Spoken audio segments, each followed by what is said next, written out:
ορισμένοι κύκλοι απεργάζονται και προωθούν σχέδια αποσκοπούντα εις κατάλυση του κράτους και πάσης ενόμου τάξεως.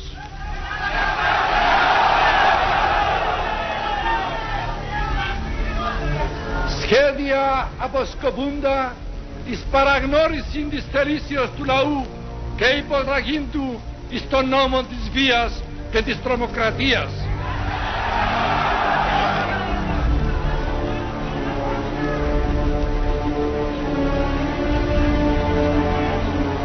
Αποτέλεσμα βέβαιων της εφαρμογής των σχεδίων τούτων θα είναι εμφύλιος σπαλαγμός και όλεθρος.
«15 Ιουλίου 1974.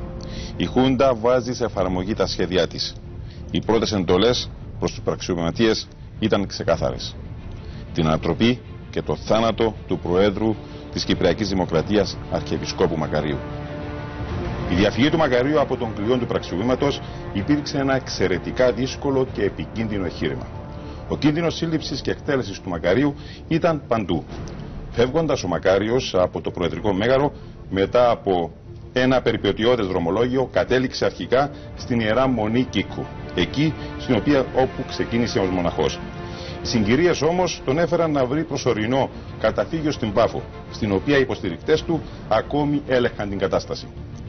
Μέσα από την εκπομπή θα προσπαθήσουμε να ρίξουμε φως στα γεγονότα. Θα δούμε λεπτόν προς λεπτόν τη διαφυγή του, Εθνάρχη Μακαρίου, καθώς και τις τελευταίες του στιγμές στην Πάφο, προσπαθώντας να ανιχνεύσουμε την ίστατη προσπάθεια αναχέτησης του πραξιωμήματος, την αγωνία του για το αύριο και τελικά την απόφασή του να φύγει από την Κύπρο και να συνεχίσει τον αγώνα του από το εξωτερικό. Μαζί μας στο στούντιο είναι ο κύριος Ανδρέας Ποταμάρης, ο τότε υπεύθυνος της Προεδρικής Φρουράς και μετέπειτα αρχηγός της Αστυνομίας. Καλησπέρα σας. Καλησπέρα. Ο συνεργάτης της εκπομπής, κύριος Χρήστος Ιακώβου, διευθυντής του Κυπριακού Γραφείου Μελετών. Καλησπέρα. Καλησπέρα. Και ο κύριος Φώτης Νικολαίδης, γιος του Νίκου Νικολαίδη, του δημιουργού του Ελεύθερου Ραδιοσταθμού Πάφου. Καλησπέρα σας. Καλησπέρα. Θέλω με την άδεια σας βέβαια και να πω και στους τηλεθεατές ότι πριν δούμε τα γεγονότα, να ξεκινήσουμε με μια αναποκάλυψη που μας έκανε ο νυν Αρχιεπίσκοπος Κύπρου Χρυσόστομος, ο δεύτερος πριν από λίγο, σε συνέντευξη που του πήραμε. Την 5η λοιπόν 11 Ιουλίου του 1974, μαζί με τον τότε Μητροπολίτη Πάφου και μετέπειτα Αρχιεπίσκοπο Χρυσόστομο, συνάντησαν τον Εθνάρχη Μακάριο στο Προεδρικό. Πάμε να δούμε ακριβώς τι λέχθηκε εκείνο το πρωινό.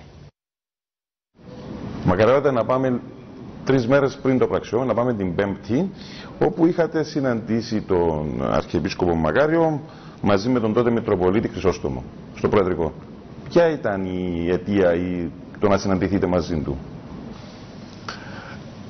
Απασχολούσε τον Μητροπολίτη το θέμα του πραξικοπήματος και είχε πληροφορίες ότι το Σαββατοκυριακό θα έκαναν το πραξικόπημα και ήθελε να έρθει στη Λευκοσία δια 2 λόγους. Ο πρώτος λόγος είναι να μην φύγει για το Τρόδος, να παραμείνει στη Λευκοσία, για να μην διασπαστούν οι δυνάμεις της Προεδρικής Φρουράς, του Εφεδρικού, να είναι άλλοι στο Τρόδος, άλλοι να κρατούν τους Ρώμους από εκεί και από εδώ, και να παραμείνουν στη Λευκοσία, που επαρακολουθούσαν τα στρατόπεδα κλπ, που αν έγινε όποια κίνηση θα δίδετον αμέσως το μήνυμα και θα αντιδρούσαν σωστά και θα προλάμβαναν το κακό. Όταν ξεκινήσαμε με αυτό, ο Μακάριος είχε δει προηγουμένως τον Κωνσταντόπουλο του Ελευθέρου Κόσμου, της εφημερίδος Ελεύθερος Κόσμος, και έστειλε ένα μήνυμα προς την Χούντα και δεχόταν να φύγουν οι ακραίοι αξιωματικοί, οι αντιμακαριακοί, και τον ικανοποιούσε, και ο Κωνσταντόπουλος του είπε αυτή η πρόταση είναι και δική της στρατιωτικής κυβέρνησης και άρα αποφεύγεται το πραξικόπημα. Γι' αυτό άρχισε να μας αστιεύει και φαινόταν ότι δεν πίστευε ότι θα γίνει πραξικόπημα. Από τη μια εδέχθην τρόπον τεινά τις απαιτήσεις, μερικές απαιτήσεις της Χούντας, και από την άλλη δεν είχε να αντιληφθεί ότι ο Πρωθυπουργός Ανδρουτσόπουλος δεν ήλεχε την κατάσταση. Την κατάσταση την ήλεχαν οι στρατιωτικοί,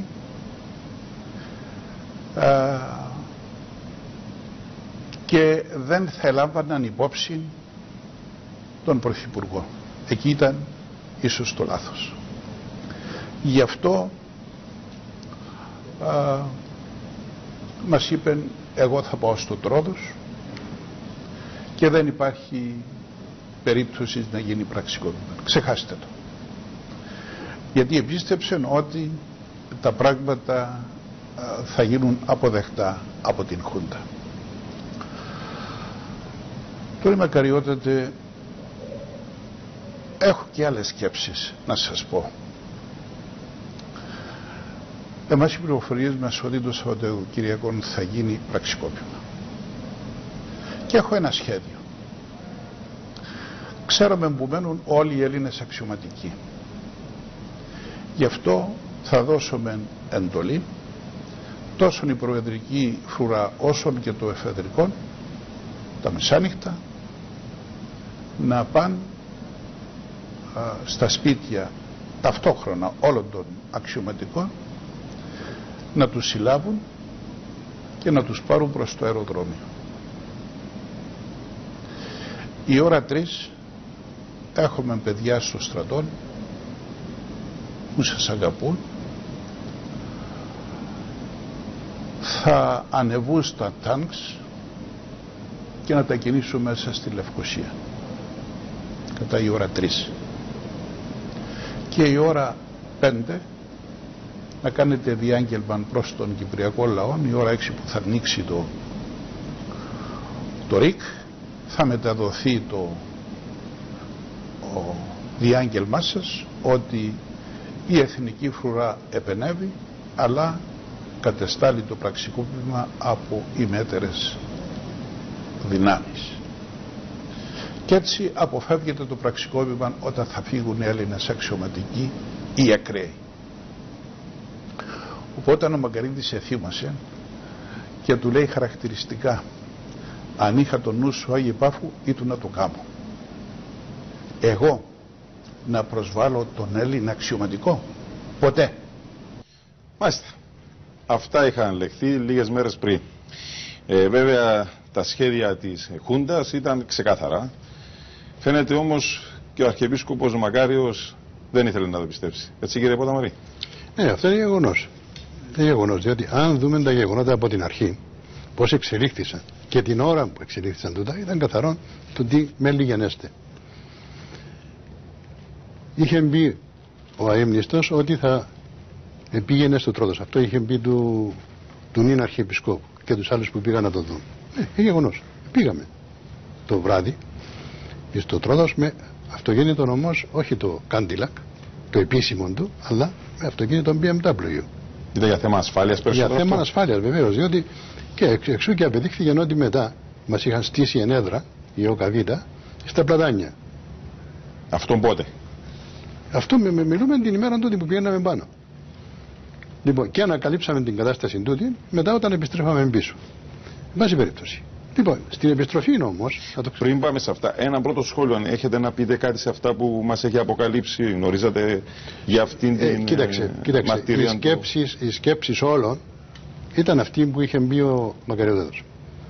Όλων μας. Αλλά δεν εδεχόταν ο Αρχιεπισκόπος και πολύ σωστά δεν εδεχτήκε, διότι μετά θα είχαμε πολύ σοβαρότερα κατάσταση στην Κύπρο από ό,τι έγινε μετά στο πραξικόπημα. Λοιπόν, ως εκ τούτου, για να επανέλθουμε, στην συνέχεια είχαμε πάρει το Κάντιλακ πάνω και στην επιστροφή ήρθαμε κανονικότατα με αυτοκίνητο του, το επίσημο αυτοκίνητο του.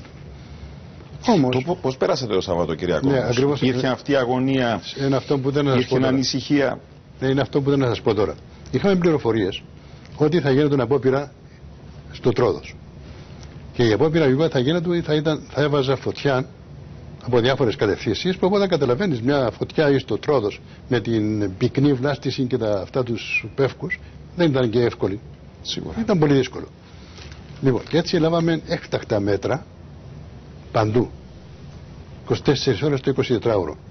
Μέχρι την Δευτέρα το πρωί που φύγαμε από εκεί η ώρα 7 παρατέταρτο το πρωί. Κατά τη διαδρομή από το Τρόδος μέχρι το Προεδρικό, είχατε συναντήσει κάτι, είδατε κάποιες ύποπτες κινήσεις? Γιατί πέρασατε και έξω από το στρατόπεδο της Κοκκινοτριμιχιάς. Ναι, σωστό. Τίποτε απολύτως. Καμία κίνηση. Και άλλωστε ομάδες του εφεδρικού, οι οποίοι επάνδρωναν το δρομολόγιο μαζί με ανθρώπους δικούς μας της Προεδρικής Φρουράς, δεν επρόκειξαν τίποτε απολύτως. Καμία κίνηση. Φτάσαμε στο Προεδρικό γύρω στις 8 το πρωί. Ο ύμνηστος έμπηκε στο σαλόνι όπου δεχόταν Ελληνόπουλα της Αιγύπτου. Παιδιά, νεαρά παιδιά της Αιγύπτου. Οπότε 8 και 20 περίπου ακουστήκαν οι πρώτοι πυροβολισμοί. Εγώ την ώρα εκείνη ήμουνα μέσα στο γραφείο του Χάρη του Βοβίδη, του διευθυντή του γραφείου του Προέδρου, μαζί με τον τότε Υπουργό, τον κύριο Βάκη.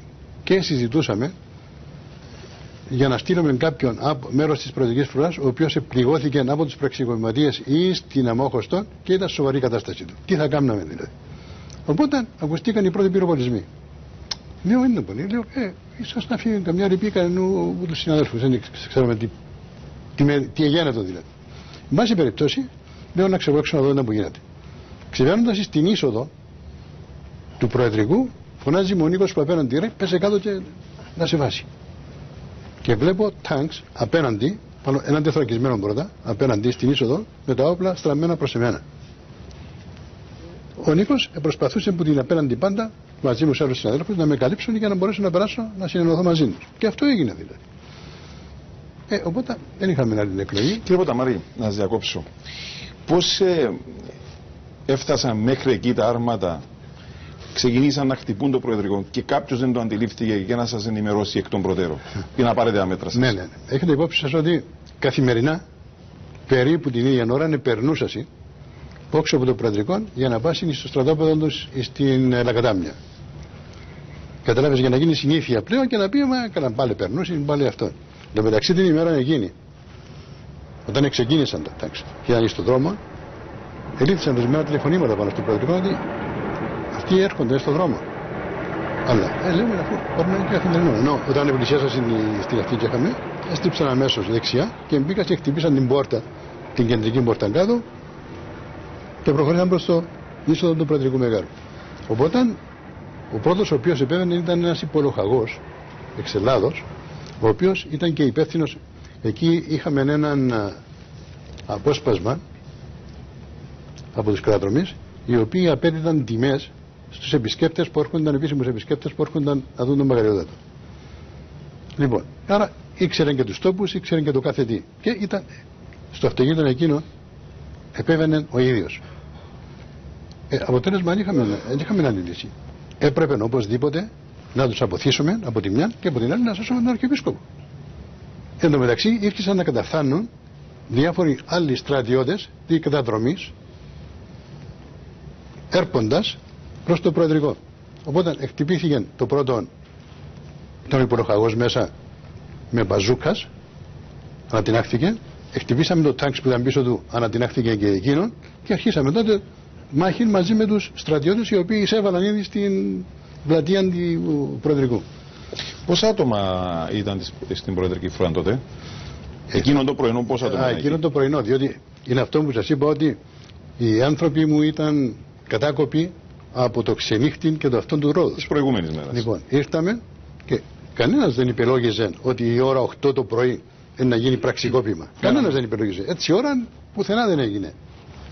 Όμως λοιπόν, το αποτέλεσμα ήταν ένας αριθμός των αστυνομικών να πάσει να ξεκουραστούν για να επανέλθουν πίσω, διότι ξέραμε τι μας περίμενε πίσω.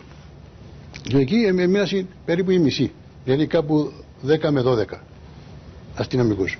Εναντίον σε πόσους? Εναντίον, καταλαβαίνεις, πόσοι μπούταν που έρχονταν πάνω και εισέβαλαν στο Προεδρικό. Και με τα τάγκς και με όπλα τα οποία εμείς ούτε ιδέα αν είχαμε έτσι πράγματα. Το αποτέλεσμα έπρεπε να δούμε τι γίνεται. Τα καταφέραμε όμως και τους αποθήσαμε.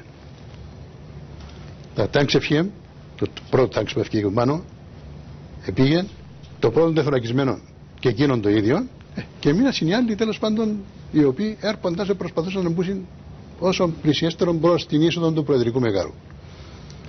Τότε πρόσεξα ότι και στην έξοδο, διότι υπάρχει είσοδος και η έξοδος στο Προεδρικό, στην έξοδο είχε τάγκς.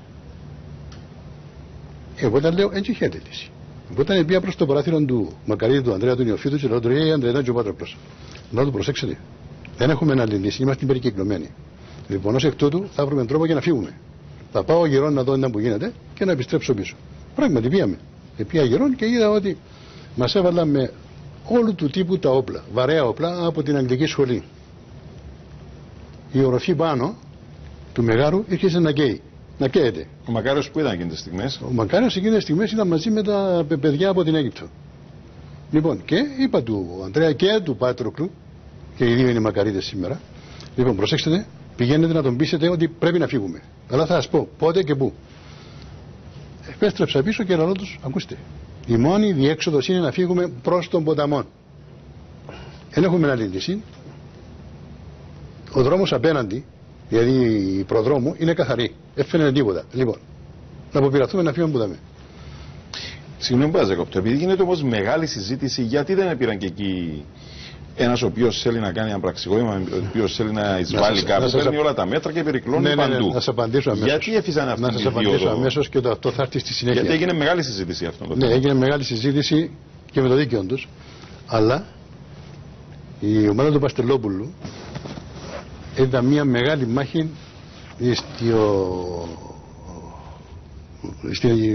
στο προάβλιο, μπορώ να πω, ή στην κυρία ανήσοδο του μοναστηριού. Άρα τους απεισχόλησαν εκεί επαρκετό και δεν μπορούσαν να περάσουν, να εφαρμόσουν τα σχέδια τους για να έρθουν προς την προδρόμου. Ήταν μες στα σχέδια τους για να περιοριστούν. 100%. Απλώς δεν προλάβω. Κατεβαίνοντας κάτω προς τον ποταμό, συνείδησα τον τότε λοχαγόν, τον Τάκη τον Τσαγκάρη, να ανεβαίνει μαζί με τους ανθρώπους του πάνω κοντά μας. Ρε Τάκη, να που γίνεται ρε, δηλαδή μου το στρατόπεδο είναι ελεύθερο. Δεν έχει τίποτα, μην φοβάστε από εκεί. Είσαστε καλυμμένοι. Τέλος πάντων, ταράξαμε ένα-δυο κουβέντες. Ο Τάκης προχώρησε πάνω για να βοηθήσει να τους κρατήσει όπως ήταν και εμείς να μας δώσει την ευκαιρία να προχωρήσουμε. Ξεβαίνοντας προς τον κύριο δρόμο, την προδρόμο όπως είχα αναφέρει προηγουμένως, οι αστυνομικοί που με ακολουθούσαν τους είπα βρέστε αυτοκίνητο. Και πράγματι από ένα γειτονικό σπίτι είχαμε πιάσει ένα αυτοκίνητο Ρενό.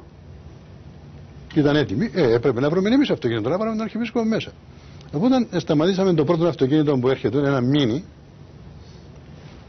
Είχε μέσα ένα ζευγάρι και το μωρό τους. Λέω το και το.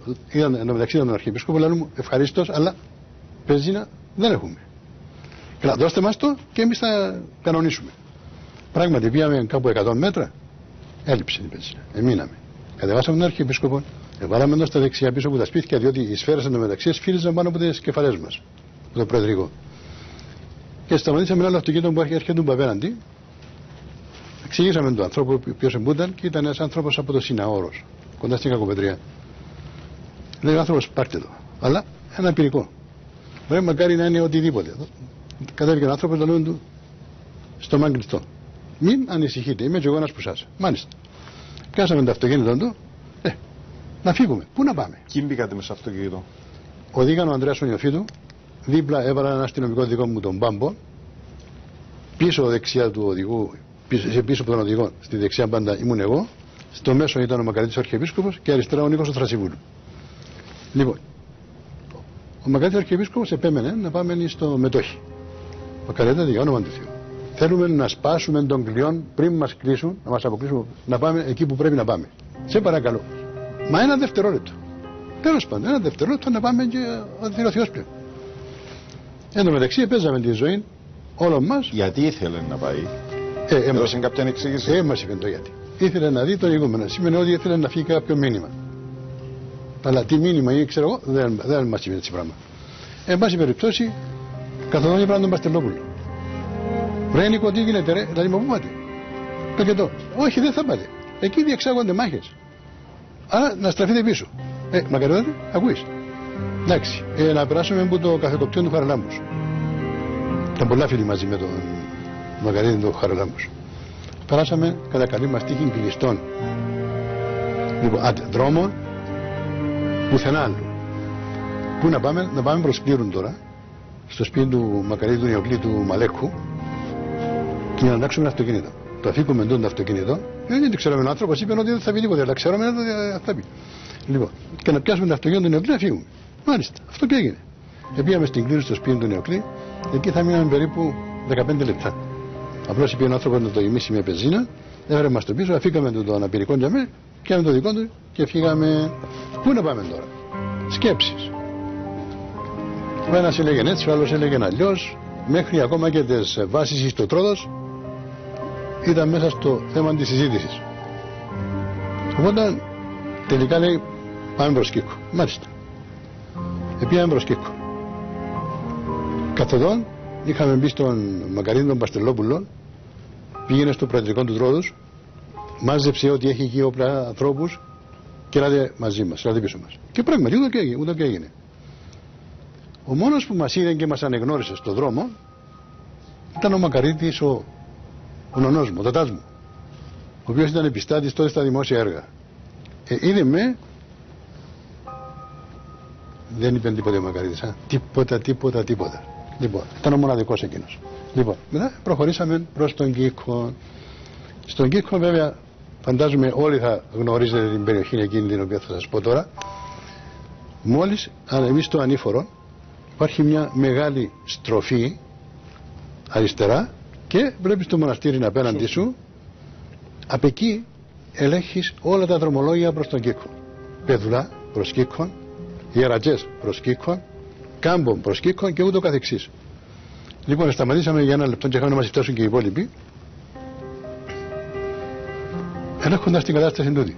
Ο Μακαρίτης ο Αρχιεπίσκοπος, πάμε σε κρυσφύγετο. Μακαρίτητα για όνομα του Θεού. Πάμε σε κρυσφύγετο, είναι θέμα ωρών να μας ανακαλύψουν. Δηλαδή, εγκλείδωσες εσύ να έχεις υπόψη σου ότι θα γλιτώσει η Κύπρος. Διαφορετικά, επίσης εσύ θα καταστραφεί η Κύπρος. Καλά μωρέ. Όταν πάνω στην βουνοκορφή που πάει προς το Μιλικούρι, είχαμε δει εκεί κάποιες κινήσεις. Λέω ένα λεπτό. Να στείλουμε κάποιους να αναγνωρίσουν και μόνοι τούτοι πριν αποφασίσουμε με οτιδήποτε άλλο. Και πράγματι έστειλα τον αδερφό μου με το λάντρο που έφερε μαζί του για να πάει εκεί για να αναγνωρίσει. Πήγαινε καμία αναγνώριση, ήταν ο Μουζούνης από τον Πύρκο, ο οποίος ήταν καθαρό μας δικός μας. Εν τω μεταξύ, ήταν η ευκαιρία εκείνη για να μιλήσει ο Μακαρίτης ο Αρχιεπίσκοπος με την Αρχιεπισκοπή. Πιάσαμε την Αρχιεπισκοπή και τι ήθελες να ακούσεις? Κλάματα, φωνές, ευχαρίστηση δηλαδή. Ότι ο Μακάριος ζει και ξέρω δεν ήξεραν οι άνθρωποι τι γίνεται, τι δεν γίνεται και τους έδωσε συγκεκριμένες οδηγίες. Είχατε ραδιόφωνο μέσα στο αυτοκίνητο? Ακούσατε ή πληροφορηθήκατε κάποια στιγμή ότι το ΡΙΚ μετέδιδε ότι είναι νεκρός? Ναι, τούτα τα ακούσαμε από τους ανθρώπους που ήρθαν και ο Βαστελόπουλος μας τα είπε που είχε ραδιόφωνο στο αυτοκίνητο του και μετά η φρουρά που ήρθαν από το προεδρικό του. Ποια ήταν η πρώτη αντίδραση του Μακαρίου μόλις άκουσε για αυτήν την είδηση που κυκλοφορούσε? Μα καλά, μόλις άκουσε αυτήν την είδηση είναι κάτι το οποίο ανέμενε και δεν το έλεγε κάθε λίγο. Προσέξτε διότι είσαστε προδότες του τόπου σας θα σπάσετε τις καγκελόπορτες με απότερο σκοπό να εισέλθει ο Τούρκος εισβολέας. Και αυτό ήταν που επέμενε και μετά που είπαμε ότι συνέβη και αυτόν της. Πριν συνεχίζουν τη διαδρομή, να δώσουμε τον λόγο να ακούσουμε. Φαίνεται, κύριε Κόβου, ότι ο Μακάριος, τουλάχιστον στα πρώτα στάδια, δεν αντιλαμβανόταν τη σοβαρότητα της κατάστασης. Ήδη δεν το θεωρούσε ότι είχε πιάσει τόσες μεγάλες διαστάσεις το πραξικόπημα. Ναι, αυτό είναι αλληλένδετο από τη Χριστόδουλε με ένα άλλο ζήτημα στο οποίο έχετε θέσει ως ερώτημα προς τον κύριο Ποταμάρη. Πρώτα απ' όλα δεν ανέμενε το πραξικόπημα ο Μακάριος για δύο βασικούς λόγους. Ο πρώτος είναι ότι μέχρι τον Ιούλιο του 1915-1974 είχε εξαρθρωθεί η ΟΚΑΒΙΤΑ, ιδιαίτερα μετά το θάνατο του Γρήβα, και πίστευε ότι έλεγχε την κατάσταση στο εσωτερικό. Αυτό που υποτίμησε ο Μακάριος ήταν το δεύτερο παραγοντά, ήταν τις κινήσεις εθνικής φρουράς, οι οποίες ελέγχονται από Ελλαδίτες αξιωματικούς. Ο Μακάριος πίστευε ότι ακράδαντα μέχρι και το πραξικόπημα ότι οι Ηνωμένες Πολιτείες, πρωτίστως και δευτερευόντως η Βρετανία, θα απέτρεπαν την Ελλάδα από το να κάνει μια κίνηση, γιατί θα δημιουργούσε αποσταθεροποιητικές συνέπειες και για τον ΝΑΤΟ αλλά και για την περιοχή. Πίστονε ακριβώς σε αυτήν την παρέμβαση, γι' αυτό πρώτα απ' όλα υποτίμησε τον κινδυνό, αλλά και ο ίδιος κινήθηκε με υπερβολική αυτοπεποίθηση. Και παρά το γεγονός ότι τον προειδοποιούσα στενή τους συνεργάτες, εν τούτης ήταν μια έκπληξη, ένα σοκ εκείνον η έκρηξη του πραξικοπήματος. Τώρα, το δεύτερο είναι ότι όταν έγινε το πραξικοπήμα, εμείς τα βλέπουμε σήμερα, 42 χρόνια μετά, έχοντας γεγονότα, πληροφορίες, στις οποίες διασταυρώνουμε. Με τα μάτια των ανθρώπων του κ. Ποταμάρη της εποχής, όταν ο Μακάριος διέφυγε, ο Μακάριος νόμιζε ότι ήταν απλώς μια απόπειρα δολοφονίας που είχε γίνει, όπως αυτή η οποία έγινε το 1970 με το ελικόπτερο στην Αρχιεπισκοπή. Γι' αυτόν επεδίωξε να πάει στο μετόχι του Κίκου, γιατί νόμιζε ότι ήταν μια κατάσταση την οποία θα μπορούσε να ελέξει. Σας λέω ότι πέρασαν σχεδόν 24 ώρες για να πήγε στην Πάφων, και όταν ακόμα πήγε στην Πάφων επέμενε να επιστρέψει στη Λευκοσία. Δεν είχε πλήρη εικόνα της κατάστασης ότι η Εθνική Φρουρά κατέλαβε τη Λευκοσία, την Αμμόχωστον και την Λεμεσόν, οπότε το τελευταίο προπύργιο το οποίο του έμεινε ήταν η Πάφος. Και μόνο όταν άρχισε να βάλετε η Μητρόπολης Πάφο από την Ακτεωρών Λεβέντης και να έρχονται πληροφορίες κυρίως από τη Λεμεσόν ότι πλέον η αντίσταση υποχώρησε στη Λεμεσόν και η Λεμεσός έπεσε, τότε αντιλήφθηκε ο Μακάριος ότι έγινε πραξικόπημα. Λοιπόν, για αυτόν επηρέαζε πάρα πολύ την συμπεριφορά του, και στα πρώτα στάδια ο Μακάριος ήθελε να δηλώσει, να γνωστοποιήσει το γεγονός ότι ήταν ζωντανός. Και από τη στιγμή που ήταν ζωντανός, το πραξικόπημα απέτυχε. Αυτό άλλωστε ήταν και ο στόχος του διαγγέλματος, το οποίο έκανε από τον ελεύθερο ραδιοσταθμό της Πάφου, όταν είπε γνώριμη είναι η φωνή που ακούεις, ζω, είμαι ζωντανός και ούτω καθεξής. Τώρα, το άλλο το οποίο ήθελα να μου επιτρέπετε, είναι πολύ σημαντικό να επισημανθεί, επειδή Χριστόδουλε, είναι αυτό το οποίο έχει πει ο κύριος Ποταμάρης, είναι μια ισχυρή απόδειξη.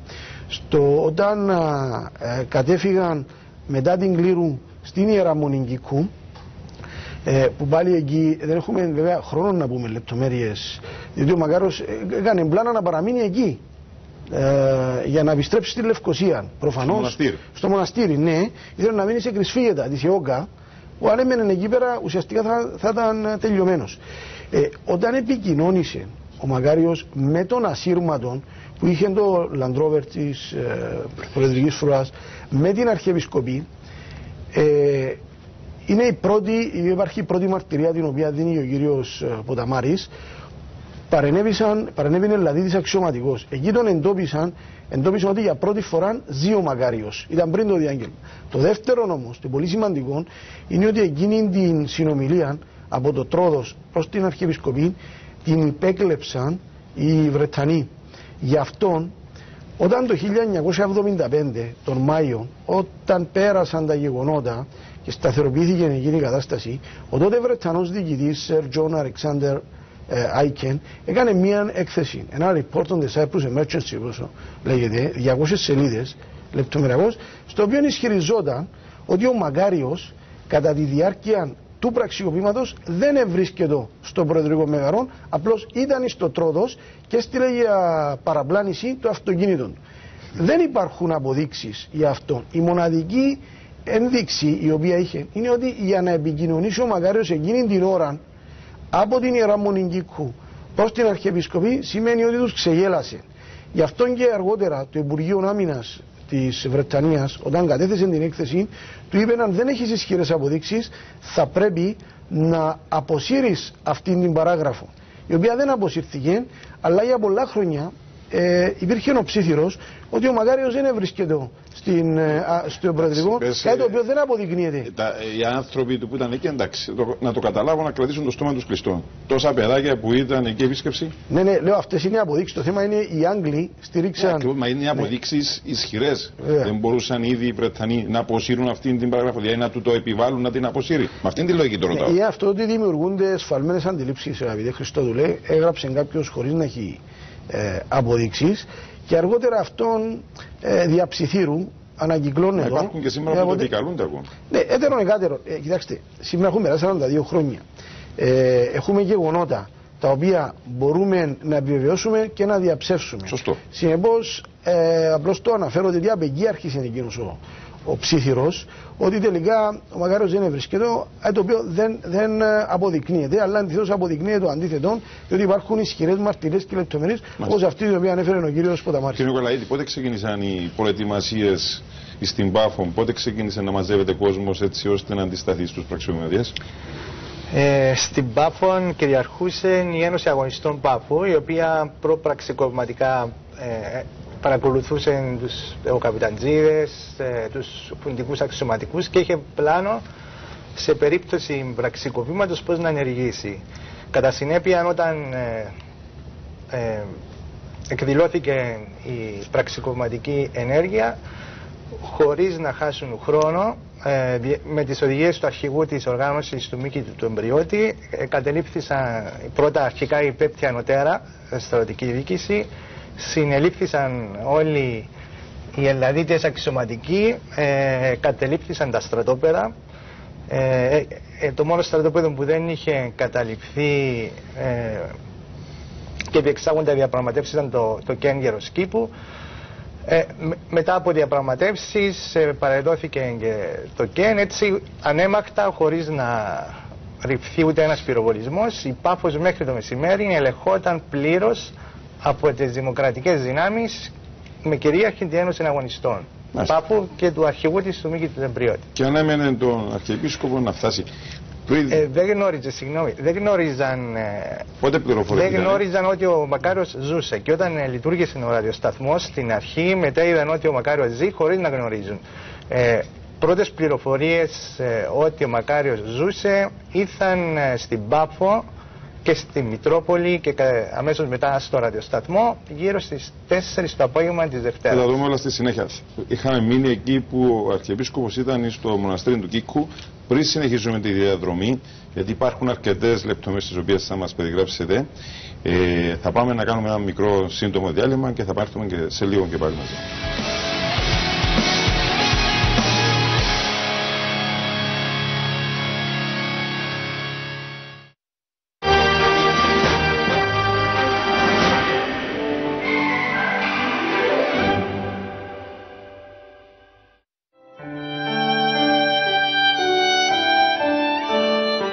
Σύμφωνα με τη Διεθνή Επιτροπή του Ερυθρού Σταυρού, αγνοούμενο πρόσωπο είναι οποιοδήποτε πρόσωπο για το οποίο έχει γίνει έρευνα και για το οποίο δεν παρεσχέθη καμιά πληροφορία που να επιτρέπει την επικύρωση της ύπαρξης ή του θανάτου του. Ο πατέρας μου ήταν αγνοούμενος για 40 χρόνια. Ήταν μια λέξη καινούργια για τα κυπριακά δεδομένα, η λέξη αγνοούμενος. Η μάνα μου είναι από τους ανθρώπους που επίστευκε ότι η λέξη αγνοούμενος σημαίνει και ζωντανός. Το παράδειγμα το δικό μου είναι ότι μου στέρισαν, ας πούμε, το δικαίωμα να περηφανεύομαι ότι ο πατέρας μου ήταν ήρωας. Ως που ζω να τον περιμένω, είτε ζωντανός είτε και νεκρόν, από τη λέξη πόν τη λαλώ ποτέ μου, τη λέξη και λαλώ την τώρα.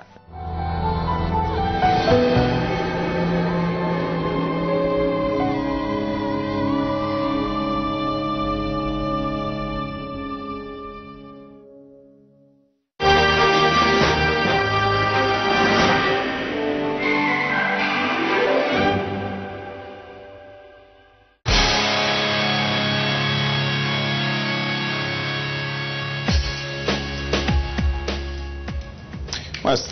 Επιστροφή στο στούντιο. Είδαμε πως φτάσαμε τη διαδρομή από το Προεδρικό στο Μοναστήρι του Κίκου κάτω από πάρα πολύ δύσκολες συνθήκες. Μετά. Εκεί στον Κίκο πήγαμε κατευθείαν στην εκκλησία. Ο Μακαριότατος κατέβηκε από το αυτοκίνητο και πήγαινε ολόησα στην εικόνα της Παναγίας. Γονάτισε, προσευχήθηκε και μετά μας ανέμενε ο μοναχός Μακάριος και εκείνος Μακάριος, ο οποίος είχε το ίδιο στυλ όπως τον Αρχιεπίσκοπο, δηλαδή το κορμί, ύψος, ξέρω ότι θέλαμε να πιάσουμε και κανένα ράσο, να έχουμε μαζί μας με απότερο σκοπό. Και πράγματι μας έδωσε ο άνθρωπος. Λοιπόν, και εκεί μας ενημέρωσε ο Μακάριος ότι υπάρχει στην Πάφο ένας σταθμός ο οποίος ονομάζεται Ελεύθερο Ραδιοφωνικός Σταθμός. Καλά, εμείς γνωρίζαμε εκ των προτέρων ότι ήταν να γίνει κάτι σε περίπτωση. Λοιπόν, και λέμε, δεν έχουμε την εκλογή Μακαριώτη. Για να μπορέσει να έρθει σε επαφή με όλον τον κόσμο και εδώ και στο εξωτερικό, πρέπει να πάμε Πάφο. Λέει μάλιστα. Ξεκουράστηκε λίγο και ξεκινήσαμε κατά η ώρα 4 το απόγευμα από τον Κίκο και φτάσαμε η ώρα 6.30 περίπου στο Μητρόπολη Πάφο. Καθ' όλη τη διάρκεια δεν συναντήσατε στρατιώτες, κανέναν. περιπολίες, κάτι? Τίποτε απολύτως. Βέβαια είμαστε έτοιμοι για όλα. Μπροστά ο Παστελόπουλος και είχαμε πρόγραμμα ότι σε περίπτωση που να συναντήσει κάτι να το χτυπήσει, να περάσει, και οι αστυνομικοί που ήταν πίσω και με ακολουθούσαν με άλλο αυτοκίνητο πολιτικό βέβαια, να το χτυπήσω για να μπορέσουν να περάσουν. Αν μου επιτρέπετε, υπήρξε μόνο μία περίπτωση όταν πηγαίνετε μεταξύ Χαντριών και Κυπερούντας, έτσι. Ναι, το είπαμε εκείνο. Ναι, πώς τον κρύψατε ο Μακάριος όταν είδατε την υπόπτη κίνηση? Κρυβόταν ο Μακάριος ή έμενε εκεί αγέργος? Ποτέ για το όνομα του Θεού. Αφού εκείνον ψάχνανε, εκείνον έγινε. Ακριβώς. Όπως καθούμαστε μέσα στο αυτοκίνητο, όπως σας είπα, εγώ στη δεξιά πλευρά του αυτοκίνητου και ο Νίκος στην αριστερά. Σηκώνουμε εγώ προς τα πάνω και έπεφτε κάτω. Για να μην φανεί καθόλου. Εξάλλου, στα Χαντριά περάσαμε που δίπλα όλους αυτούς που ήταν, φαίνεται, καταζητούμενοι με τα αυτόματα, με τα αυτά, ξέρω εγώ, μες στον δρόμο, με τα γένια, με την κατάσταση του, και δεν μας αντιλήφθηκε κανένας. Ο στρατιώτης, ο οποίος ανέφερε ο κύριος Χρήστος προηγουμένως, ήταν το παιδί μέσα στον δρόμο, στον κύριο δρόμο, έξω από το σανατόριο, το αυτόματο στον ώμο και το ράδιο στο φτύ. Φυσικά είμαστε έτοιμοι για οτιδήποτε. Εκείνο για μας δεν ήταν πρόβλημα. Λοιπόν, εν πάση περιπτώσει, προχωρήσαμε και φτάσαμε μέχρι τον Κίκο που ήταν προηγουμένως. Πήγε στην εκκλησία, φύγαμε έξω και εκεί μας ενημέρωσε ο Μακάριος, ο μοναχός, ότι το και το συμβαίνει στην Πάφο και αποφασίσαμε, λέει Μακαριώτη, πριν ξεκουράσετε λίγο και θα ξεκινήσουμε να πάμε με αυτό. Αλλά υπήρχε στον δρόμο μας ένα στρατόπεδο, στο Σταυρό της Ψόκας. Τι θα γίνει στο στρατόπεδο? Λέει ο Μουζούρης και ο Μακαρίτης ο Παστελόπουλος, εντάξει, αφήστε μας το εμάς. Φιάνει οι άνθρωποι αμέσως που είχαμε, πίαση, εστραφήκαν πίσω, καλή νύχτα, δεν είχε τίποτα. Ησυχία τα πάντα. Ήταν άδειο. Όχι, ήταν άδειο, είχε μέσα, αλλά απομονωθήκα και εντάξει, τώρα τι κάνουμε? Να προχωρήσουμε προς Πάφο. Και πράγματι φτάσαμε ώρα 6.30 και κάτω στην Πάφο. Οπότε εκεί συναντήσαμε αρκετόν κόσμο, οξώ. Καθ' όλη τη διάρκεια, τόσες ώρες μέσα στο αυτοκίνητο, ο Αρχιεπίσκοπος, τι σας έλεγε? Ποια ήταν η κατάσταση του, η ψυχολογική, αν θέλετε? Καλά, η ψυχολογική του κατάσταση ήταν διότι ο άνθρωπος έβλεπε πολύ μακριά. Αυτό είναι της πάσης γνωστό. Και κάποτε μονολογούσε και έλεγε τους άθλιους: θα καταστρέψουν τον τόπο. Θα ανοίξουν τις κερκόπορτες και θα εισβάλλει ο Τούρκος τώρα. Με τα αποτελέσματα να δούμε τι θα γίνει. Αυτό είναι το πράγμα. Λοιπόν, και συζητούσαμε βέβαια και εκείνο που του είπαμε και εμείς, που είπε και ο νυν Αρχιεπίσκοπος προηγουμένως, για να τους συλλάβουμε, να τους βάλουμε σε ένα πλοίο και να τους πέψουμε να φύγουν και ξέρω εγώ. Λοιπόν, και λέει, για σκεφτείτε λίγο και μετά το συζητούμε. Τι θα απογίνει? Εσείς νομίζετε ότι αφού πίσω από την κατάσταση είναι η Αμερική, νομίζετε να τα φύγουν έτσι ανεκμετάλλευτον το πράγμα? Δεν πρόκειται. Ως εκ τούτου σκεφτείτε το λίγο. Και διάφορα τέτοια. Ή πού να πάμε, τι θα απογίνουμε τελικά, τι θα απογίνουμε καλύτερα. Να δούμε την εξέλιξη. Όλα αυτά συζητούσαμε καθοδόν προς Πάφο. Εκεί όταν φτάσαμε στην Πάφο, καταλαβαίνετε, είπαμε όλα αυτά και μετά έγινε η πρώτη ηχογράφηση και επαφή μαζί με τον κόσμο, ελληνική και κυπριακή λαή. Πριν πάμε σε αυτό. Ναι. Έχεις κάτι να προσθέσεις, κύριε εγώ να προσθέσω γιατί θέλω να δούμε σημειωτικό σε αυτά τα οποία έχει πει ο κύριος Ποδαπάρης, ότι στην Πάφο εντελώς συγκυριακά που κατέληξαν είναι απλώς διότι γνώριζε κάποιος μοναχός, άκουσε κάποιος μοναχός στον Κίκον ότι υπάρχει σταθμός και ο Μακάριος κατέληξε εκεί πέρα χωρίς να έχει αρχηγός οργανωμένο σχέδιο για να καταλήξει εκεί πέρα, που ίσως αυτό να του έσωσε και τη ζωή του στην πορεία, αν δούμε τα γεγονότα, γιατί απλώς ήθελε ένα μέσο για να δηλώσει την ύπαρξη του και να καλέσει τον λαό να αντισταθεί και να αποτρέψει τα περαιτέρω. Αλλά ακόμα, επαναλαμβάνω, μέχρι εκείνη τη στιγμή δεν είχε πλήρη εικόνα. Μιλούμε για το 1974, έτσι. Σίγουρα, δεν υπήρχαν κινητά, δεν υπήρχε αυτή η τεχνολογία για να μπορούν να γνωρίζουν τι ακριβώς συνέβαινε. Πάμε να δούμε τι μας έχει δηλώσει ο κύριος Ανδρέας Φυλακτού, ο οποίος ήταν ένας από τους βασικούς εκφωνητές του ελεύθερου ραδιοσταθμού Πάφου, και θα επιστρέψουμε γιατί λέει αρκετά και σημαντικά.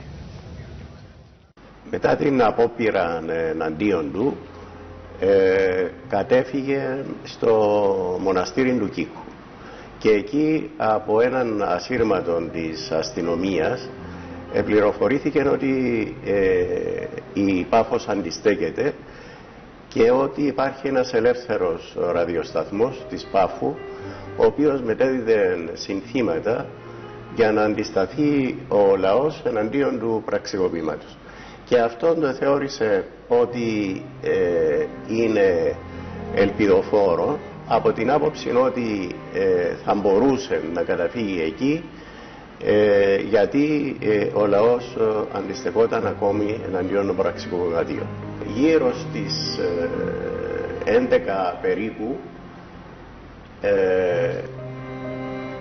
ο ασύρματος της αστυνομικής διεύθυνσης της Πάφου πήρε κάποια μηνύματα τα οποία έστελνε ο Μακάριος από τον Κίκο προς τη Λευκοσία, προς την Αρχιεπισκοπή, προς το Λυσσαρίδι κλπ.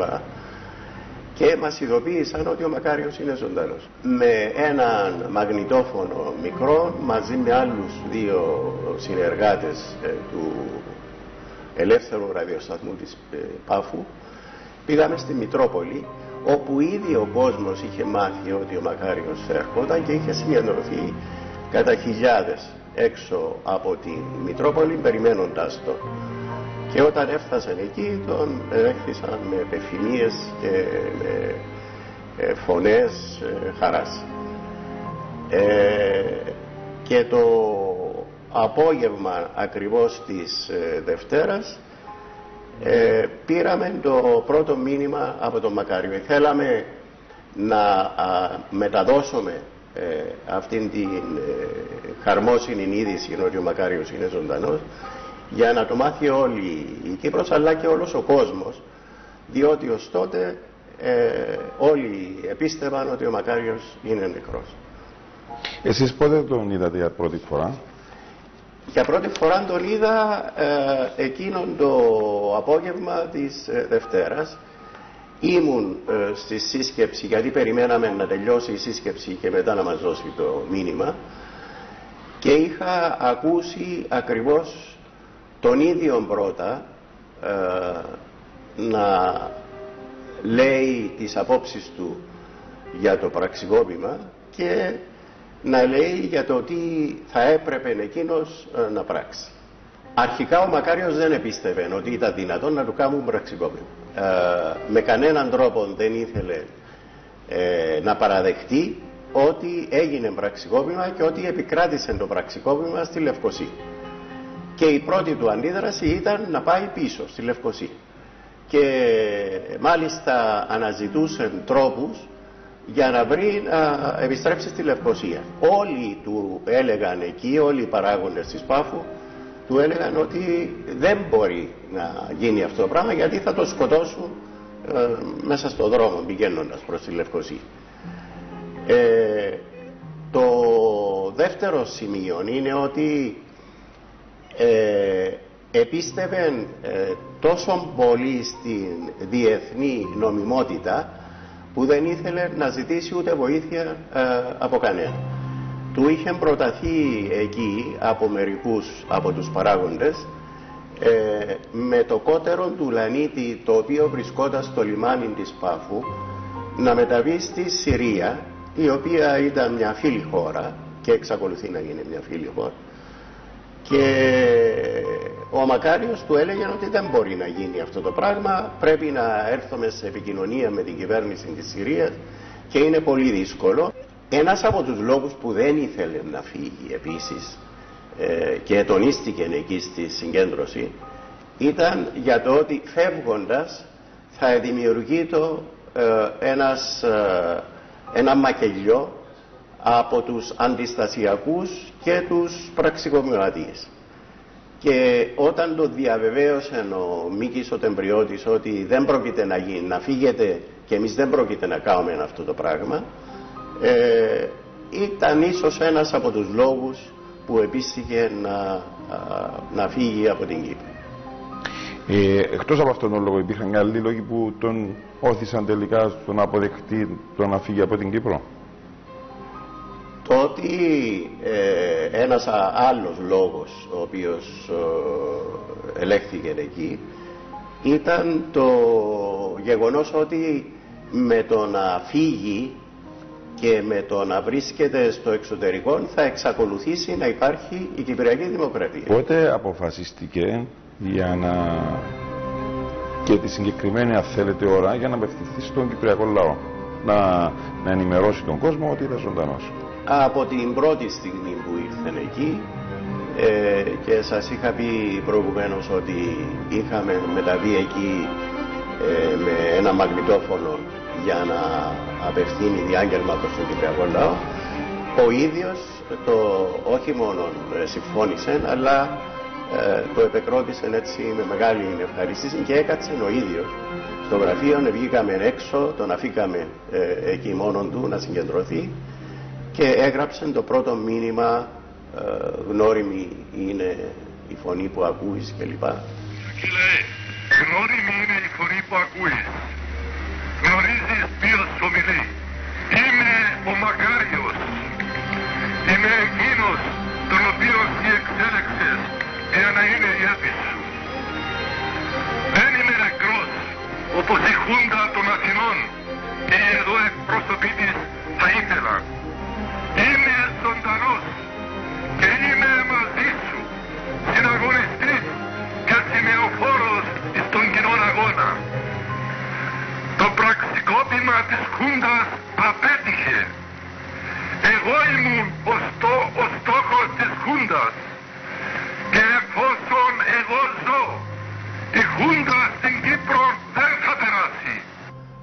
Έγραψε το πρώτο μήνυμα καθισμένος στο γραφείο του τότε Μητροπολίτη Πάφου ο Χρυσόστομου. Ο κόσμος άκουε τη φωνή, εσείς όμως βλέπατε και το πρόσωπο όταν έλεγε αυτά τα λόγια.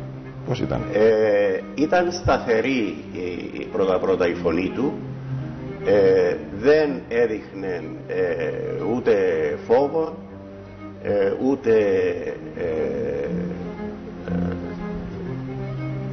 είχε πτωηθεί καθόλου. Εκείνο που διέκρινα στη φωνή του ήταν η αγωνία του για το τι συνέβαινε τότε στον τόπο μας. Πώς έγιναν οι ενέργειες τελικά για να διαφύγει, πότε ξεκίνησαν και πώς έγιναν? Οι ενέργειες ουσιαστικά ξεκίνησαν από το βράδυ της πρώτης ημέρας, της Δευτέρας, αλλά έγιναν πιο έντονες το πρωί της Τρίτης. Εξάλλου είχε έρθει εκεί το πρωί της Τρίτης και ο εκπρόσωπος του Γενικού Γραμματέα των Ηνωμένων Εθνών, ο Βέκμα, και επίσης είχε έρθει και ο αρχηγός της ειρηνευτικής δύναμης, ο Ινδός τότε Τσάντ, το πρωί της Τρίτης, για να δουν ακριβώς πώς θα γίνει η διευθέτηση. Ο τότε Μητροπολίτης είχε ζητήσει μέσω του Οργανισμού Ηνωμένων Εθνών να γίνουν οι διαβουλεύσεις, αλλά όταν άκουσαν ότι αυτό θα κρατούσε πολλές ώρες, γύρω στις 8 ώρες, τότε αποταθήκαν στους Άγγλους, οι οποίοι είχαν ένα στρατόπεδο έξω από την πόλη της Πάφου, το Σεντ Πάτρικ, και εκεί ο υπεύθυνος ταγματάρχης, Μακφάρλεν λεγόταν, ήρθε σε επικοινωνία με τις βάσεις. Οι βάσεις ήρθαν σε επικοινωνία, οι αγγλικές βάσεις εννοώ, με την αγγλική κυβέρνηση, και έτσι του εδόθηκε η ευκαιρία να φύγει μέσω του στρατοπέδου εκείνου προς τις βάσεις, από τις βάσεις προς τη Μάλτα. Ήταν πολύ φίλος με τον τότε πρωθυπουργό Μιντόφ, ο οποίος τον βοήθησε και μάλιστα προσπαθούσε να τον πείσει να παραμείνει στη Μάλτα και να σχηματίσει εκεί η κυβέρνηση εξορίας, πράγμα το οποίο ο Μακάριος δεν εδέχθηκε τελικά, και από την Μάλτα έφυγε και πήγε στην Αγγλία. Έτσι κλείνοντας, αυτόν τον διήμερο που τον γνωρίσατε από κοντά, τον ζήσατε από κοντά, είδατε τις αγωνίες του, ποια εικόνα κρατάτε? Ενός ανθρώπου ο οποίος αγωνιούσε για την κατάσταση που επικράτησε στην Κύπρο, ενός ανθρώπου ο οποίος δεν ήθελε με κανέναν τρόπο να πιστέψει ότι οι Έλληνες αξιωματικοί είναι δυνατόν να διαπράξουν αυτό το έγκλημα της Κύπρου, ενός ανθρώπου που δεν ανέμενε ότι θα συνέβαινε αυτό το πραξικόπημα, για το οποίο επανειλημμένα είχε τονίσει και εκεί στη σύσκεψη, αλλά και παλαιότερα σε ομιλίες του το είχε διατυπώσει αυτό το πράγμα, ότι οποιαδήποτε αναταραχή στην Κύπρο θα έφερνε τους Τούρκους ξανά πίσω και θα γινόταν η εισβολή. Το προέβλεπε αυτό το πράγμα και το έλεγε. Δεν ήθελε να πιστέψει για το πραξικόπημα, αλλά πολύ περισσότερο δεν ήθελε καν να ακούσει για αφηγή του στο εξωτερικό. Πολύ σωστό. Όταν ανεβήκαμε πάνω στο ελικόπτερο, βέβαια μεταπηδήσαμε λίγο ή προχωρήσαμε λίγο, οπωσδήποτε. Αφού το είπαμε, νομίζω το ξεκινήσαμε να το πούμε. Ναι, μια το ξεκινήσαμε, ναι. Λοιπόν, κοίταξε πάνω μου και μου λέει, δάκρυσε. Και μου λέει, εγώ να φεύγω από τον τόπο μου με τον τρόπο. Λέει, μακαρά, δεν έχουμε εκλογή. Δεν έχουμε εκλογή. Η σωτηρία η δική σας είναι η σωτηρία όλων των Κυπρίων. Καταλαβαίνετε λοιπόν. Ναι, ήταν... Πολύ σοφή κουβέντα. Σωτηρία η δική σου, σωτηρία. Πράγματι ο άνθρωπος όχι μόνο στενοχωρήθηκε, αλλά συνέχεια μονολογούσε για την κατάσταση που ανοίξασαν, όπως λένε τις Κερκόπορτες, για να μπει ο Τούρκος εισβολέας. Αυτό έλεγε συνέχεια. Πάμε όμως πίσω εκεί στη Μητρόπολη της Πάφου. Ναι. Φτάσατε εκεί, τι έγινε εκεί? Έγινε όπως είπε και ο Ανδρέας ο Φυλακτού. Με τους παράγοντες της Πάφου, τον Μητροπολίτη βέβαια, τότε Μητροπολίτη, και συζητούσαν τι μέλη γενέστε. Δηλαδή έπρεπε και τον συμβούλευαν οι πάντες ότι πρέπει να φύγεις για να σωθείς που δα μέσα. Ο ίδιος δεν έδεχε τον επουδενήλογο, αφού μέχρι την τελευταία στιγμή που αρχίσασαν οι ακτιοροί και βάλασαν εναντίον της Μητρόπολης, είπαν ότι πρέπει να φύγουμε, και λέει ναι, να φύγουμε, αλλά θα πάμε σε Κρυσφύρα. Και μου έκανε μα ειδόνομα του Θήπιου. Δεν έχουμε λύση. Οπότε λέω του Ανδρέα του Νεοφύτου Ποδίγα, λέω του να με κοντέψει στην αυτή, το Ηνωμένο Αθρό, μπες μέσα δια της βίας. Έμπηκε μέσα πλέον, βούρισε ο Σκοτσέζος, ο διοικητής, παρέλαβε, έκαμε και έδωσε οδηγίες ο άνθρωπος αμέσως να μαζευτούν όλων των προσωπικών, των κυπριακών προσωπικών που βρίσκεται εδώ, να τους πάρετε οτιδήποτε μέσον έχουν που μπορούν να επικοινωνήσουν και να τους προσέχετε να μην κινηθεί κανένας που είπες. Ό,τι να σας πω εγώ. Και άρχισε ο άνθρωπος να επικοινωνά, όπως είπε και ο Φυλακτού, μαζί με τις βάσεις, μαζί με τα διάφορα αυτά τέλος πάντων, μέχρι που ήρθε το μήνυμα ότι 4 και 4 ακριβώς μπαίναμε στο ελικόπτερο για να φύγουμε. Στην Πάφο όμως. Αυτά είναι τα γεγονότα τα οποία είναι διασταυρωμένα. Δεν μπορεί κανείς να τα αμφισβητήσει. Πίσω όμως από τα γεγονότα Πρέπει να δούμε τι επεδίωξε ο Μακάριος στην Πάφο όταν πήγε, γιατί ήταν παρουσιάστηκε τόσο πολύ ισχυρογνώμων και δεν ήθελε να φύγει από την Κύπρο. Ήθελε δύο πράγματα ο Μακάριος να εξασφαλίσει εκεί πέρα, διότι λειτουργούσε ως πρόεδρος της Δημοκρατίας. Το πρώτο ήταν να διατηρήσει την εσωτερική νομιμότητα, στέλνοντας το μήνυμα ότι είμαι ζωντανός, άρα υπάρχω, άρα έχει αποτύχει το πραξικόπημα και να με ανατρέψει και να με εκτελέσει. Σε έναν βαθμό αυτόν το πέτυχε με το διάγγελμα και αυτόν του καλλιεργούσε ψυχολογικά την, θα έλεγα, ψευδαίσθηση ότι μπορούσε να επιστρέψει στη Λευκοσία εφόσον η Πάφος δεν είχε καταληφθεί από τους πραξικοπηματίες. Το δεύτερο όμως είναι πολύ σημαντικό και είναι αυτό που τον έπεισε να φύγει από την Κύπρο. Είναι από τη στιγμή που δεν μπορούσε να διατηρήσει εσωτερικά την νομιμότητα, θέλει να διατηρήσει τη διεθνή νομιμότητα και της Κυπριακής Δημοκρατίας, αλλά και ο ίδιος να παραμείνει ως αναγνωρισμένος πρόεδρος. Και σε αυτόν έπαιξαν πολύ σημαντικό ρόλο οι Βρετανοί. Όταν αντιλαμβάνεται πλέον ότι σφίγγει ο κλειός γύρω του, όταν λαμβάνει το μήνυμα από τη Λεμεσόν ότι και η Λεμεσός έπεσε, οπότε είναι θέμα χρόνου η Πάφος, όταν πληροφορείται ότι αρχίζουν να κινούνται τάγκς από τη Λευκοσία στην Πάφο και όταν αρχίζει η ακτιορός Λεβέντης να βάλει κατά της Μητρόπολης, τότε κάτω από ισχυρή πίεση στενών συνεργατών του πείθεται ότι πρέπει να φύγει. Τότε έπαρχος Πάφου, Κώστας Στεφανίδης, ο οποίος ήταν παλαιός υπάλληλος του απεικιοκρατικού καθεστώτος και είχε πολύ καλές γνωριμίες με τον διοικητή των Βρετανικών βάσεων, κάνει την εισήγηση ως εσχάτη επιλογή να διαφύγει ο Μακάριος μέσω των Βρετανικών βάσεων.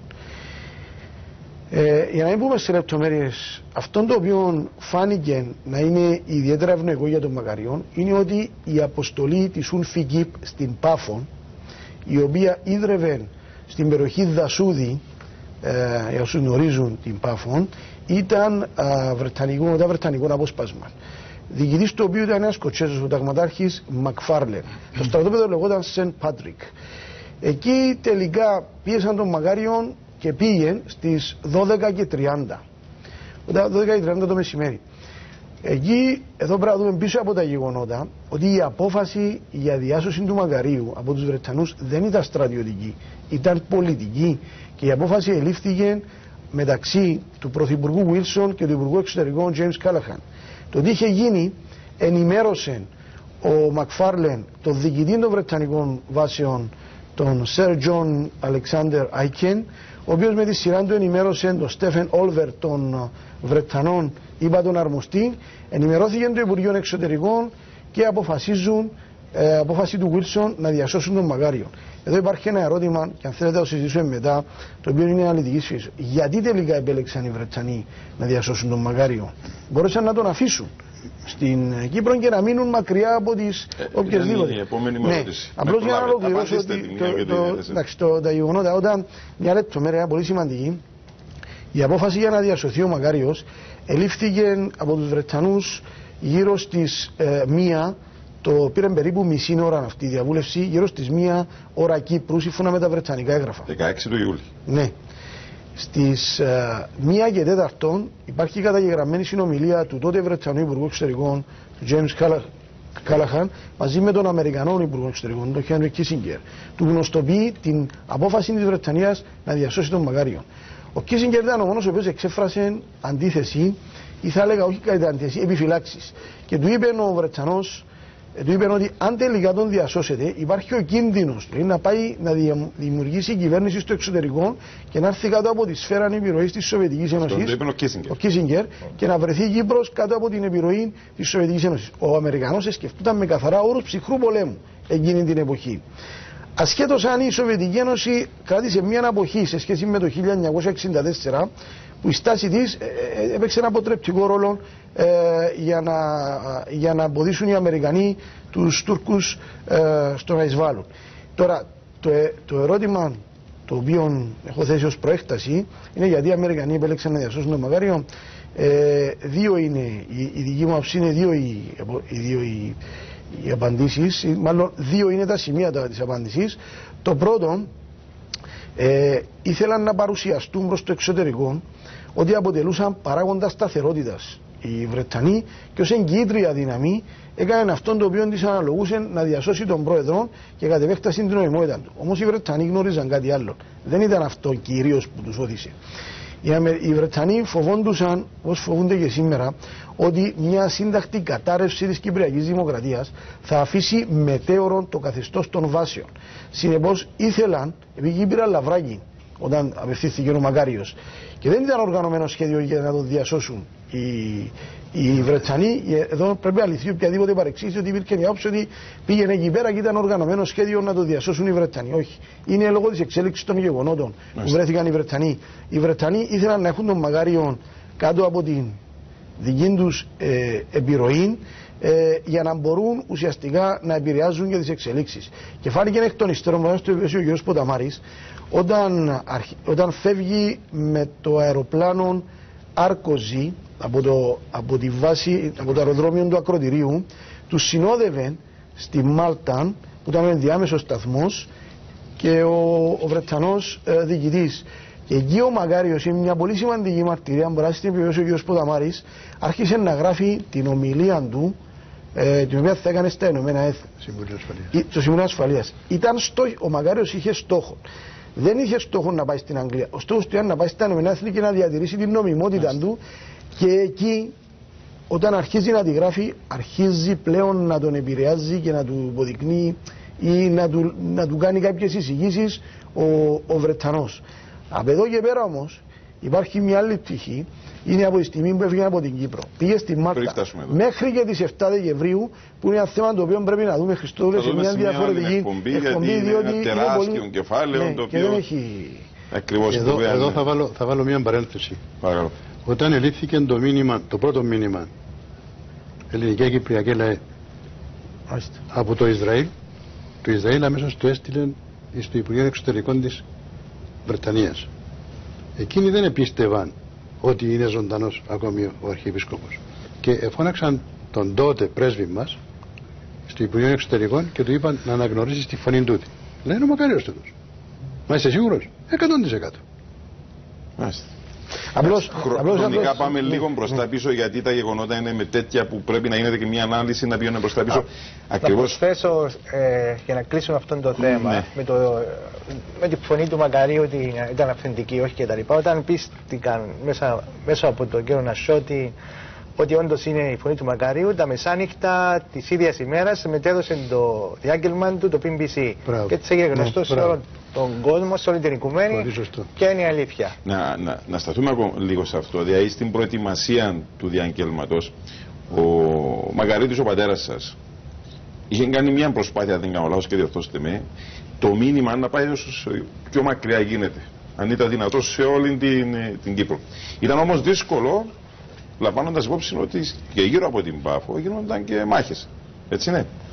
Λοιπόν, θα πούμε αρχικά ότι ο ραδιοσταθμός όταν πρωτολειτουργήσε ακουγόταν μόνο στην Πάφο. Στη συνέχεια με αντιστασιακούς ο πατέρας μου πήγε στον κόρπο των Κοραλίων, όπου ήταν ο υποσταθμός του ΡΙΚ, αποσύνδεσε τον υποσταθμό του ΡΙΚ και μέσω τηλεφωνικής γραμμής τον συνέδεσε με το δικό του το ραδιοσταθμό, και από εκεί απέκτησε πλέον όχι μόνο παγκύπρια εμβέλεια, αλλά ακουγόταν μέχρι και Ρόδο και στις γειτονικές χώρες. Συνεπώς έτσι ο σταθμός απέκτησε μα ήταν μια κίνηση κλειδί για την όλη εξέλιξη.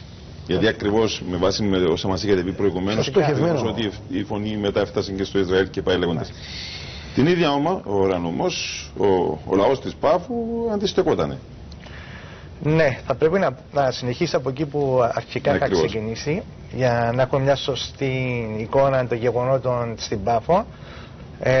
Όπως είχα προαναφέρει, η Πάφος ελεγχόταν από τις αντιστασιακές δυνάμεις μέσα από τον εμπλεσμένο της αρχηγών και ηγέτη τον Μίκη τον Τεμπριώτη, ο οποίος σύστησε φάλαγγα, εκστρατευτικό σώμα, να το πω καλύτερα,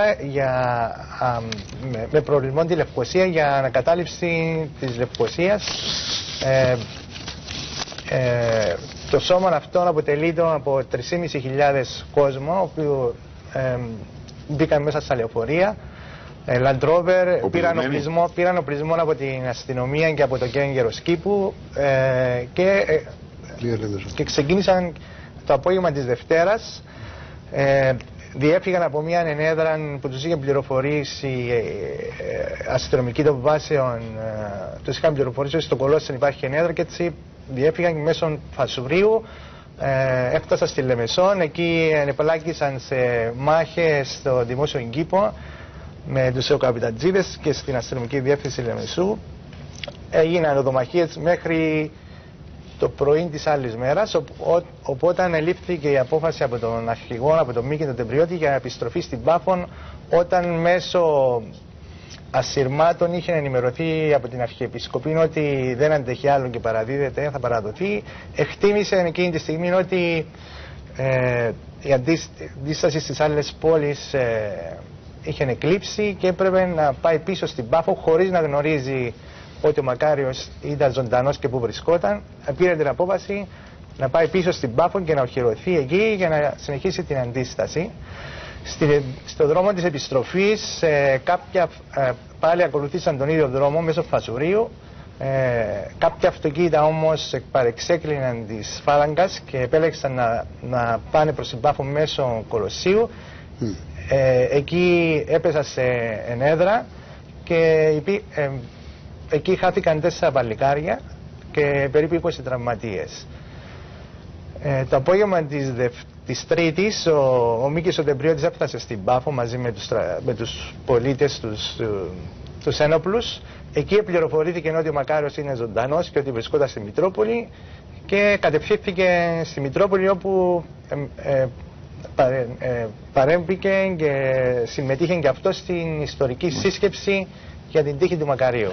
Εκεί, να μου επιτρέψετε να αναφέρω ότι εκεί αγώνταν διάφορες απόψεις, ορισμένες τις ανέφερε και ο κύριος Φυλακτού. Άλλοι του έλεγαν ότι μακαριότατε ο Λυσσαρίδης αντεπιτίθεται για να ανακαταλάβει το ΡΙΚ. Άλλος του έλεγε ο Ερμής αντιστέκεται στην Κερίνια. Ο Ερμής ήταν ήδη τραυματισμένος στη Λευκοσία, συνεπώς οι πληροφορίες ήταν συγχυσμένες. Άλλοι του είπαν ότι στην έδρα του Κολοσσίου υπήρχαν πολλοί νεκροί. Και άλλοι μετέδιδαν μια αισιόδοξη εικόνα, άλλοι μια απεσιόδοξη, γιατί ο Μακάριος δεν γνώριζε τι να κάνει. Και ο Μίκης ο Τεμπριώτης εκεί επανενέβηκε και του είπε: Μακαριότατε, δεν υπάρχει τίποτα. Μόνο η Πάφος υπάρχει και η αποστολή μας είναι πώς να σας σώσουμε. Άμα σας σώσουμε εσάς, θα σώσουμε και την Κύπρο και την νομιμότητα. Πάμε να δούμε την τελευταία μας δήλωση, είναι από τον Αρχιεπίσκοπο Χρυσόστομο. Να μας πει τι είχε γίνει το βράδυ στις 15 του Ιούλη, όταν είχαν απομείνει κάποια στιγμή ο τότε Μητροπολίτης Χρυσόστομος, ο νυν Αρχιεπίσκοπος Χρυσόστομος και ο Μακαριότατος. Πάμε να δούμε τη δήλωση. Πότε τον είδατε εσείς για πρώτη φορά τη Δευτέρα, η ώρα 10 το βράδυ, ή τον είδατε και πιο νωρίς? Τον είδα πιο νωρίς. Ποια ήταν η πρώτη εικόνα που αντικρίσατε, μόλις τον πρώτο είδατε, όταν έφτασε από τον Κικό? Όταν ένας Μακάριος που ήταν πολύ προσεκτικός όταν εμφανιζόταν δημοσίως, τον είδαμε με το ατέρι, σκονισμένος, καταβεβλημένος, ήταν αξιολύπητος. Δεν μας είχαν κάνει εντύπωση, διότι πάντοτε τον εβλέπαμε με το Ράσο, με το Εγκόλπιο, με το Επαναουκαλίμαυκο, με το Εγκόλπιο, με το Παστούνι. Εκεί τον είδαμε απλόν και καταδιωκόμενο και κουράστη. Έφυγε από το πρωί που το προεδρικό μέγαρο, τρέχαμε στους δρόμους, η αγωνία κλπ. Με το χωματόδρομο του δάσους που υπήρχε τότε να κατέβει στην Πάφο, ήταν πάση περιπτώσει τσακισμένος. Εντάξει, δεν ήταν γέρον, αλλά ήταν καταπονημένος. Λοιπόν, το απόγευμα, το βράδυ, ένας έφευγε από τους Παφίτες και η ώρα 10 μείναμε μαζί, οι τρεις.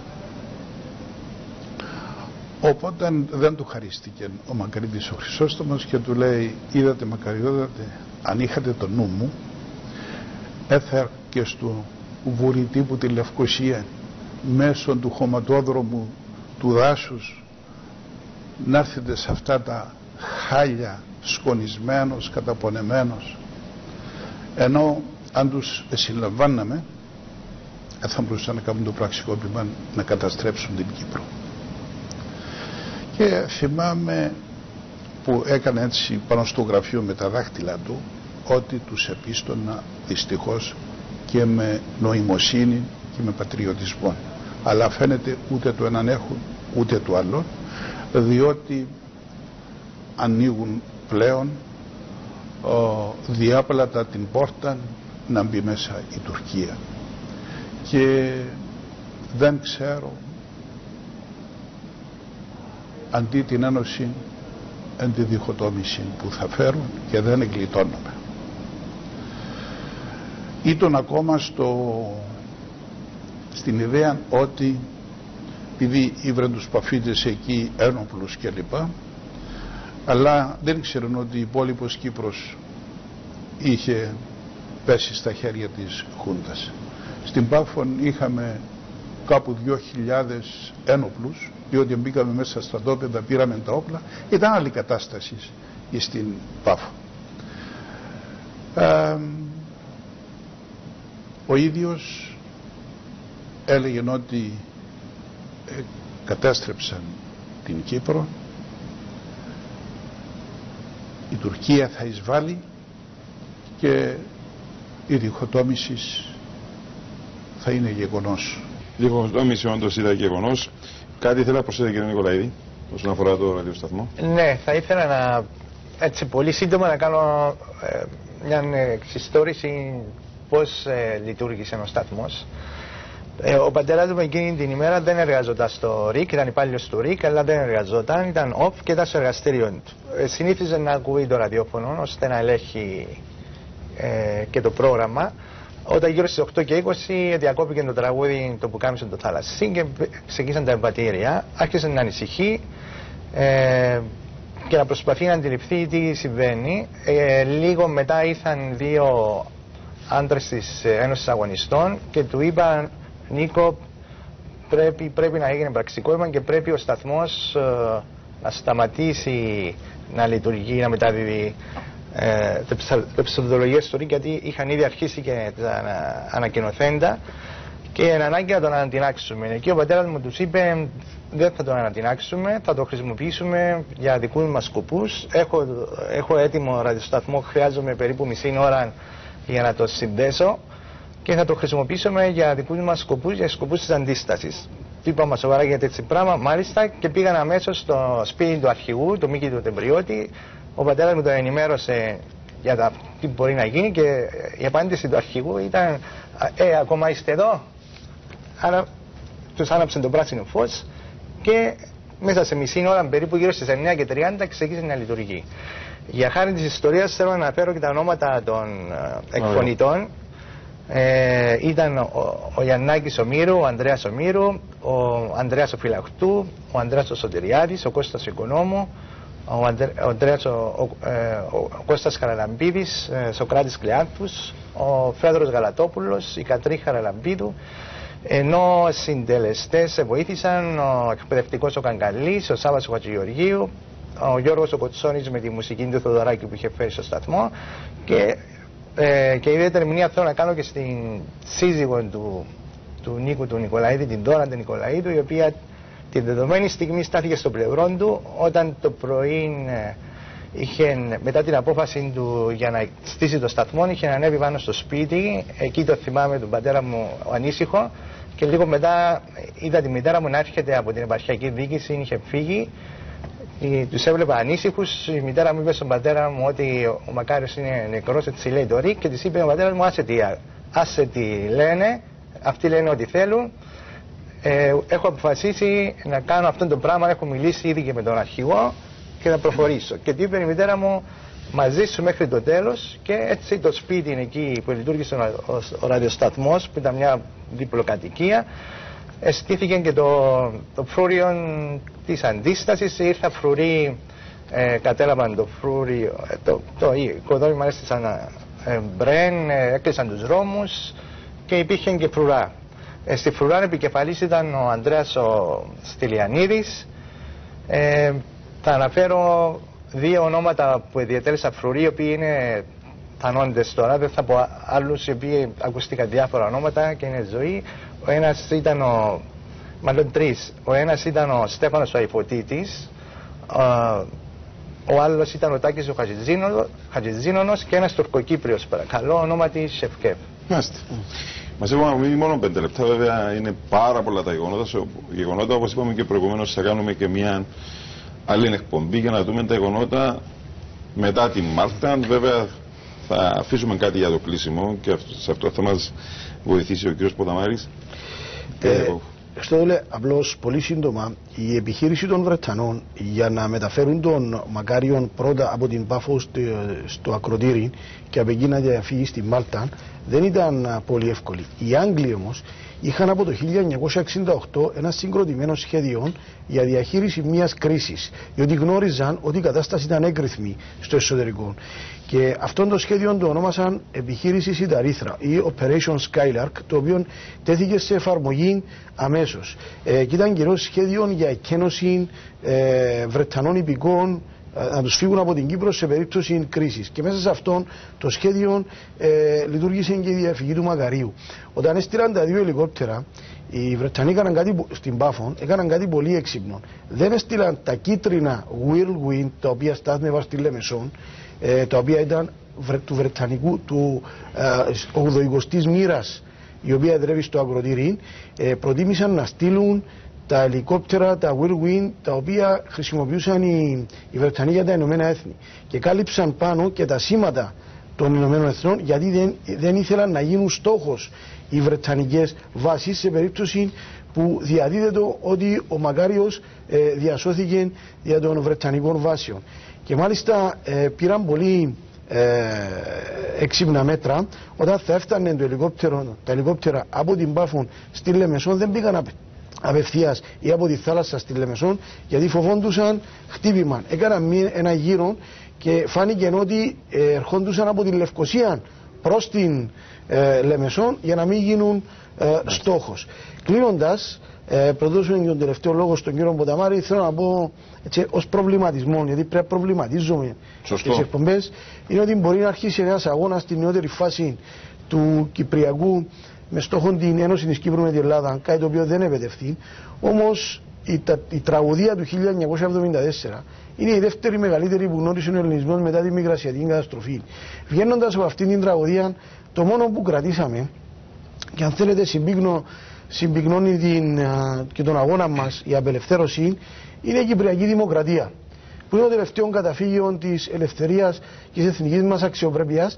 Και νομίζω από εδώ και πέρα, αν υπάρχει κάτι το οποίο πρέπει να διατηρήσουμε και μέσα να μας κάνει ακόμα πιο σοφούς μέσα από αυτήν την τραγωδία, είναι η Κυπριακή Δημοκρατία.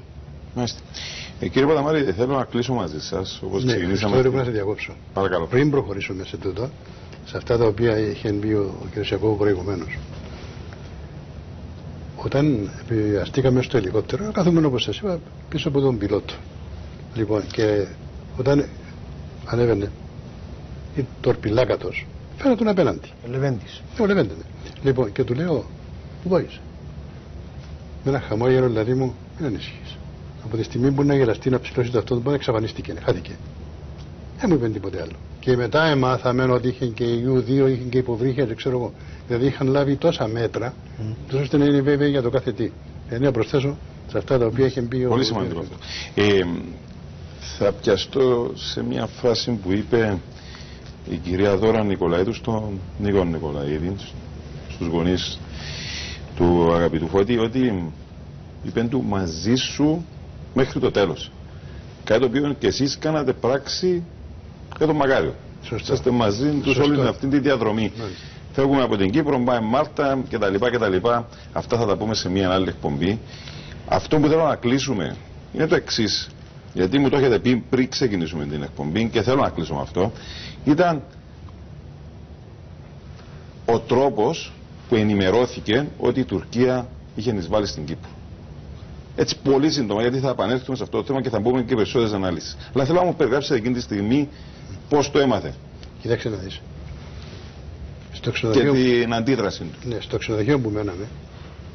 Στη Νέα Υόρκη μιλάμε τώρα. Ναι, μιλούμε Νέα Υόρκη, ναι. Στην 5η λεωφόρο. Λοιπόν, μεταξύ των δωματίων υπήρχε μια εσωτερική θύρα. Αν έρθει αυτή εκείνη και ήταν το προδωμάτιο του. Οπότε μας είχαν τηλεφωνήσει από την παροικία της Νέας Υόρκης, διάφοροι φίλοι, διάφοροι γνωστοί, ξέρω εγώ, Κύπροι βέβαια, Έλληνο-Κύπροι, και μας είπαν στην ώρα ανοίξτε την τάδε τηλεόραση και θα δείτε κάτι. Πρέπει τι συμβαίνει, ανοίξτε την τηλεόραση. Ανοίξαμε την τηλεόραση και είδαμε τους Τούρκους να εισβάλλουν στην Κύπρο. Δηλαδή από τη στιγμή που ξεκίνησαν από την Τουρκία μέχρι τα είχαν τα πάντα. Δεν να κάνουμε τώρα. Τώρα πρέπει να τον ενημερώσουμε. Φυσικά ο ίδιος ουδέποτε εκοιμήθη. Ουδέποτε.